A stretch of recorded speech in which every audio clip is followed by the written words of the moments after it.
Welcome to the SRS Podcast.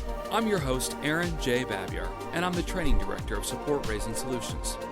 Whether you're a new ministry worker or a veteran looking to increase your competence and confidence, Support Raising Solutions seeks to bless you in your quest to be a spiritually healthy, vision-driven, fully funded Great Commission worker. My guest today is Managing Director of Support Raising Solutions, Mark Wilson. Mark moved to Arkansas within the last year of the time of our recording, and is just a great guy that likes to think and pray and talk and discuss and just dig into this whole topic of support raising, not just for his own family, but for others. That's one of the reasons that he is involved with Support Raising Solutions. But of course, Mark raises and lives off his full support. We try and walk the walk and talk the talk around here. And Mark, I am excited that you've been in Arkansas for several months now, and it's just it's good to have you on the team, and it's good to have you back on the podcast once again. So welcome, my friend. Thanks so much, Aaron. And I'm glad to be a part of the team and the podcast and the MPD world, mobilizing people to be Great Commission workers. Awesome. Well, let's dig into one of those frequently asked questions. I did a podcast recently with Sue Osborne. I'm not sure if that one will have been published before this one or if this one goes up before that. But regardless, one of the things that we talked about was frequently asked questions, because she gets a lot of phone calls. But quite honestly, I get this question a lot on the side myself. She gets this over the phone. You may have heard this one before. And it really comes back to this idea of support raising training, and specifically the SRS Bootcamp. Now, I do realize that there are other forms of training for support raising that organizations and people will use and do. But for the sake of this conversation, we're probably going to reference the Bootcamp several times, really from the standpoint of, well, sometimes married people will, exist in the same world, but kind of do some different things. And other times they do some things together. And at least at the time that we're recording this, it's about $400 for an individual to go to a Support Raising Solutions boot camp, or $600 for a couple. And I know one of the questions that Sue will get is, hey, we're really trying to do good with our money for God. Like, it comes through like really spiritual, and we're trying to not waste any money, and it'll be okay if just one of us does it, right? And that way we'll save some money, and then my wife can just come back and tell me what happened, or vice versa. Or anyway, there's different variations of that question. And so really that question is, should my spouse be a part of boot camp with me? It's easy, I think, for you and I to say, yes. But there's a lot behind that. So let's dig into why that is true.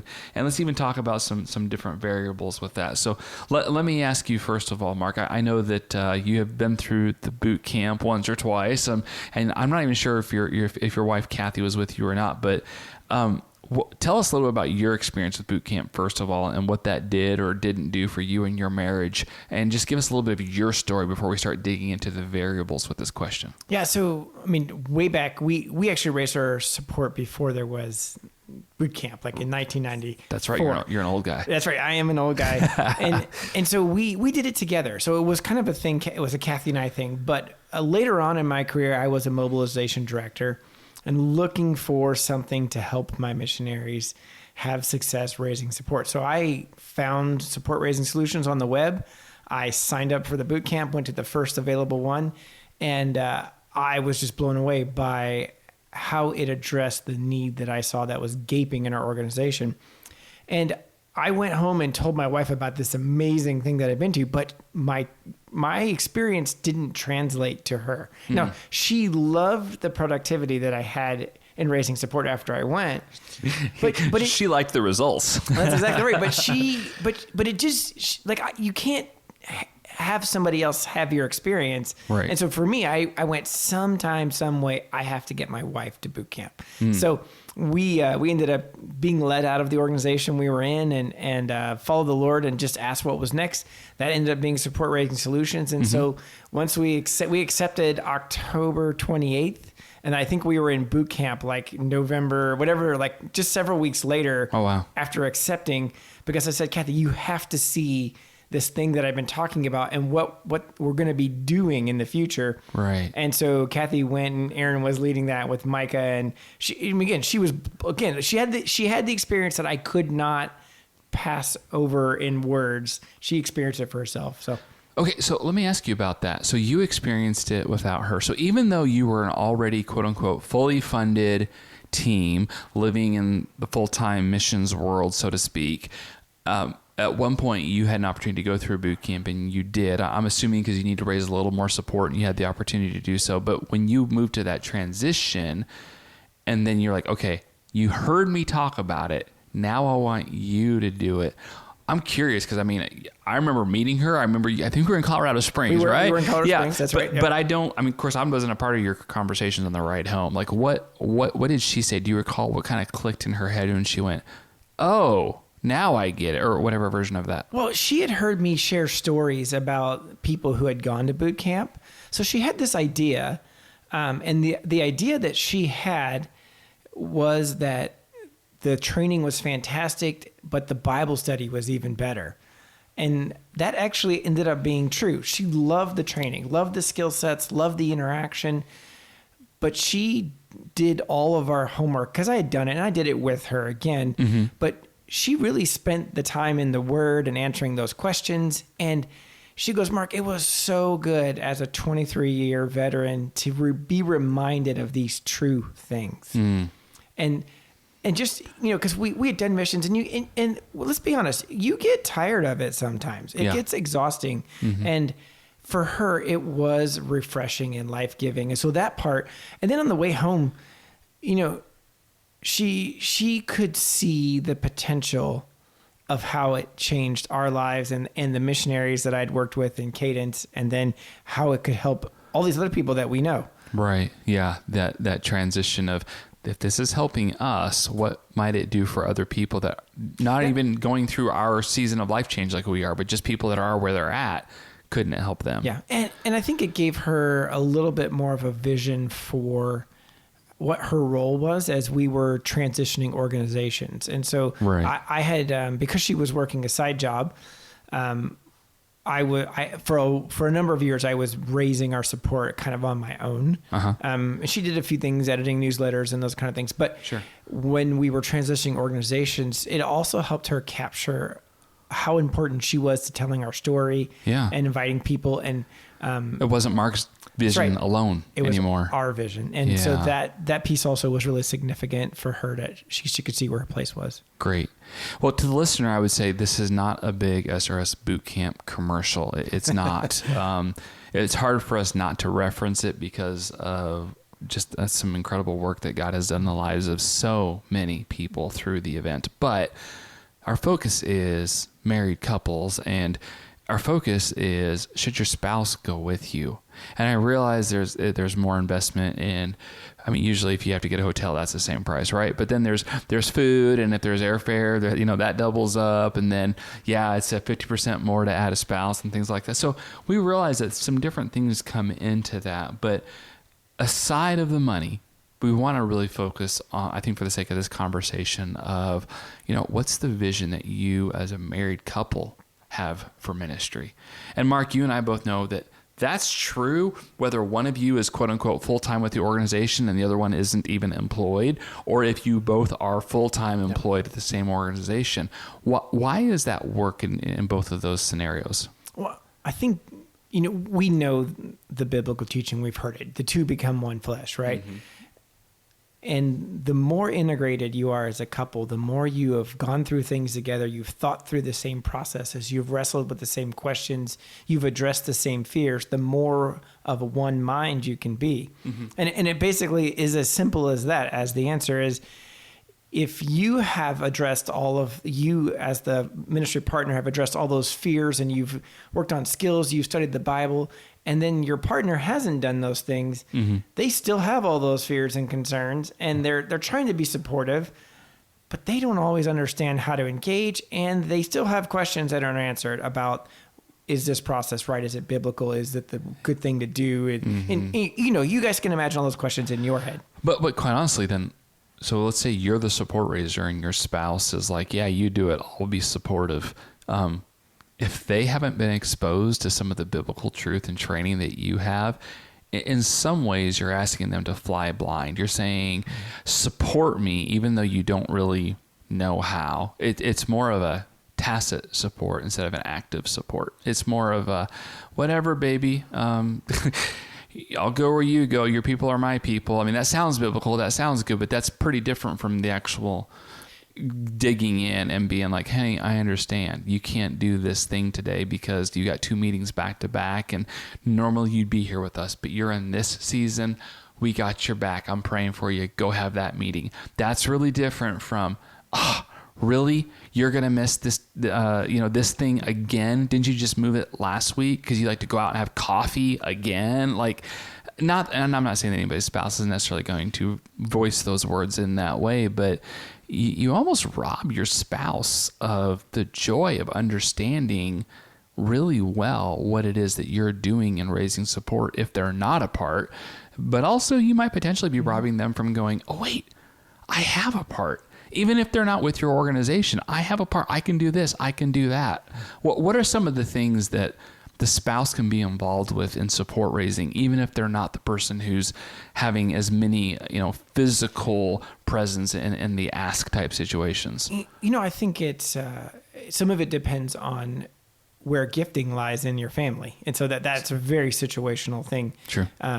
But it could be that they're tracking, where you are in your process, just names and donations. They could be the great writer in your family, so they're communicating the need. They could be the one that's good at thank you notes. I mean, you think about all of those little pieces. They might be the one that remembers birthdays and anniversaries, and right, And I'm laughing because that is definitely true in my family. I'm not the one that remembers all that stuff. And so there is a role for everyone, and it could be that there is a spot, and even if it's just to really understand that you're not just going to have coffee and beg for money, that your first ministry is building a team of people that you will minister to, and then they will send you to someplace. That concept, I mean, it does change it from, why do you your work is just having meals with people, right? It gives them purpose and vision and understanding. Yeah, for sure. I want to point out a resource that not all of our listeners have probably read. If you're eager to work hard to develop a solid, faithful support team to undergird your ministry for the long haul, you might want to pick up a copy of the book called Viewpoints. It's compiled and authored by Steve Shadrack, and this book called Viewpoints is filled with encouraging case studies and anecdotes that will encourage you in the support raising process. You can pick up Viewpoints at cmmpress.org, where you can receive a 10% discount if you use the code SRS Podcast. Now, I know that sometimes we do have people that it's kind of dictated to them by their organization. Hey, because you're working here, you're wanting to, you have to go to a boot camp. But Mark, I had a ministry partner that I've worked with over the years that shall remain nameless for the sake of this podcast, who, when they got to that point, most of the people on their organization, within their organization that needed to go through a training like this, their spouse either did not work with that ministry, or they didn't work at all, or they had a part-time job. And yet, organizationally at the leadership level, because I had conversations, the executives were saying, we have a lot of people that are kind of flying solo. Like, their spouse is not necessarily really on board with them in this. And it's hurting them, like it's hurting their marriage. And yet, at least, and this is a U.S.-based missions organization, HR is telling us we can't require the spouse to attend. And yet, we really feel like it's hurting some of our people if their spouse doesn't come. That's a tough place to be when it really comes down to somebody can do it or not do it. And the main support raiser, the person with the job, doesn't feel like they can tell their spouse, I really need you to come to this, whether it's required or not. I mean, that's just a tough one, isn't it? Yeah. And so I think you take wins where you can get them, right? I mean, so if in organizations, like you might not change the structure above you or the policy or what HR says, but I think despite all of those things, you have a relationship with your spouse. Yes. And you say, hey, this is really important to me. I would love for you at a minimum to read this book. Mm-hmm. Or would you read it with me? Can we listen to it on audiobook? I think that's a start. I think maybe you even could get them to go through foundations and do the Bible study. I maybe you do that as a couple. But I don't think you need to get HR to make you have your spouse come. I think there's ways you can invest in that relationship on your own because it's that important that they understand what you're doing. Yeah. So really, you don't want to, approach your spouse like, hey, you have to come. I mean, it needs to be more of a standpoint of, hey, because of unity, everything I'm hearing about this is hard. Like, God's calling us into this. And honey, I'm not saying that you have to personally start asking people for money all the time. And yet I need your emotional, physical, spiritual, I need your support all the way around. And I'm getting the sense that the best way for you to do that is for you just to walk this journey with me a little bit, at least through, reading the book and going through the boot camp with me or something like that. It's really helpful. And by the way, I've had so many couples, Mark, that come up to me at a boot camp. They're like, hey, we're so glad we came as a couple. We almost didn't. Will you please tell people that they should always come as a couple? I had people basically equate it to like marriage counseling. And I'm like, it's not that at all. But because we're talking about God and money, something happens at the boot camp sometimes that is just, I think it's really powerful for a lot of couples. And I learned a lot reading Scott Morton's book. I remember one of the things he said, you'll do this if you love your spouse. And he talked about the spouse that handles the checkbook and pays the bills. And if you have a correct theology on money, like it really, really reduces the stress load in that, and knowing the Lord is providing, we're allowed to live this way. It's good and right and biblical. And it changed the way I thought about money and loving my wife well, by having good theology there and having her trained to know that as well. You had mentioned to me in a side conversation that how your family approached money changed a little bit too after experiencing the boot camp. And again, I'm just going to repreface that as saying already being fully funded, but kind of getting some training and doing things as a couple. It sounds like some dialogue change. Tell us a little bit about that. Well, yeah, we started to notice our kids communicating like, oh, you don't have to buy us new shoes, or we won't go to the activity because it costs a lot of money. And they were trying to be gracious and monitor our budget. And Kathy and I went, where's that coming from? And so we started listening to the way we were talking, and we were unintentionally communicating scarcity and poverty talk. And so we noticed after we went to boot camp that we were convicted about the way we've been talking, and noticed the way our kids were talking about not needing certain things and trying to reduce our budget load. And what we ended up doing was taking some of the passages that we evaluated at boot camp and prep and in conversation and skills workshop parts of boot camp, and talking about those with our kids and say, what does it say about the way God gives and about how he provides for us and how we talk about money, and should we talk in a way that acts like he won't provide, and how do we speak our faith into the way we talk about provisions and those things. Right. And we just wanted to really live it out so that our kids didn't feel like they had to hold back, or they couldn't play a sport or couldn't have the thing they wanted. No fun allowed. You're a missionary kid. That's right. Yeah, that's just not what we're going for. Well, I know that as we talk about money and we talk about whether or not your spouse is going to the boot camp, you and I could sit here and just talk about, hey, this is the best thing for your marriage. This spiritually, this is good. How you're thinking, all that kind of stuff. But there's a different conversation, which we touched on briefly before. We need to come back to it. And that is the budget-driven mentality. And I'm going to pose kind of how it's been put towards me once or twice, and let you be the answer man for this situation. But why would I bring my spouse? It's going to cost an extra $200, and then they're going to eat too, so that's going to cost us money. We're going to have to buy another plane ticket. Can't I just go through it? And we talk all the time, so I'll just tell them how it went. Like that, it's going to be the same thing, right? No. It never is. And you heard my story in the beginning of my experience did not translate to Kathy capturing the transformative way I understood things. And so no, you cannot cheapskate this one. You can't budget it. Mm-hmm. Like, there is a transformative process with someone engaging in the principles of Scripture Mm-hmm. and then practicing and dialoguing and learning the skill sets that you cannot reproduce. Mm-hmm. And let me flip on the other side. I watched missionaries where one spouse went and the other one didn't. Mm. And I watched that missionary labor alone, do everything alone, every thank you note, every ask, Mm-hmm. every monitoring, managing accounts. They did it all on their own, and they felt exhausted and isolated. Yeah. All while their partner didn't understand and was fearful because they didn't have enough support. So, Or didn't understand why they were spending so much time doing those things or why they were important. And why was it taking so long for the support to get raised? So there was this inequity. And I haven't just seen it once or twice. I've seen it over and over again, to the point where in my old role, we required them to go. And I would get so much pushback.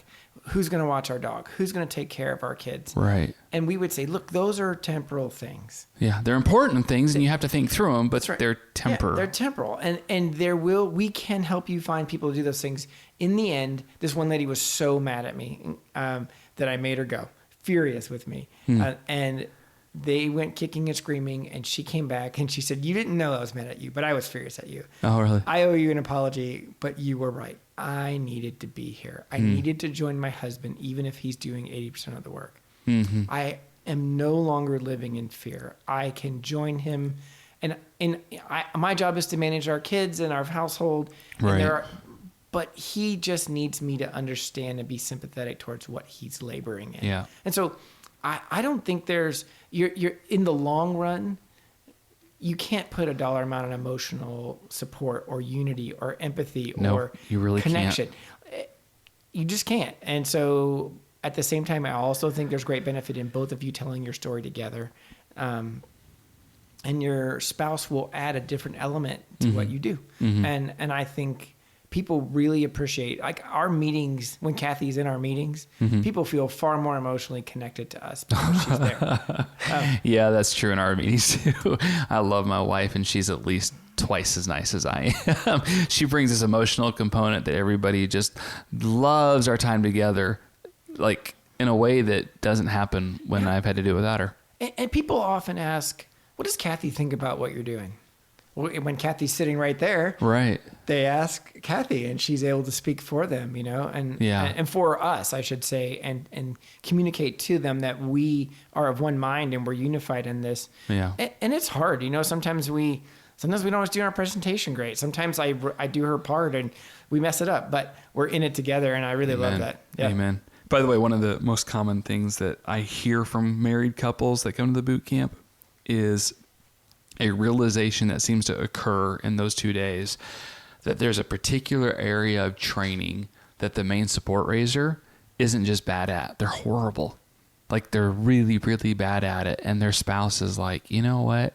He's going to make it. He's going to be fine. I'm not even going to work with that organization, but I'm going to help him with this particular thing. I'm going to make sure he's okay. He might not have even been aware of how bad he was until it came up. And then he was supposed to go home and communicate everything about the thing that he's terrible at. It wasn't going to work. Sometimes it's admin. Sometimes it's English. I don't know about you. In my family, my wife was an English minor.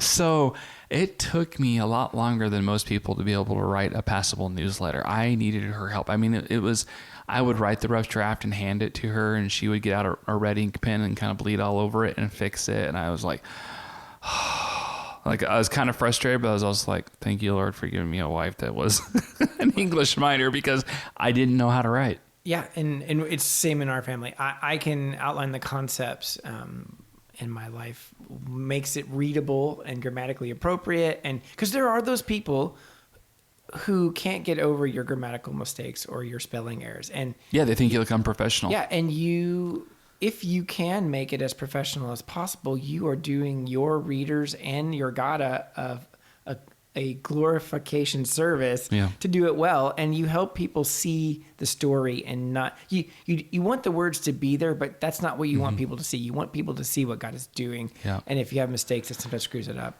And this isn't even an exhausted list, but another one would be the whole contacting process of making phone calls. There are some people that love the telephone. God bless you. I don't understand you, but God bless you. And you're great at making lots and lots of phone calls, but you're terrible at keeping track of who'd you call and how many people should you call. And at one point, do you have enough meetings set up? And I'm not suggesting that there is a guarantee that you're going to walk away from the boot camp and your spouse who doesn't even work for the ministry is now going to be your full-time assistant. That is not what I am saying, but the odds are pretty high that you're going to find an issue or two or three where you're very thankful that your spouse is there and they're going to be your helpmate and make sure that some important balls don't get dropped in your support raising process.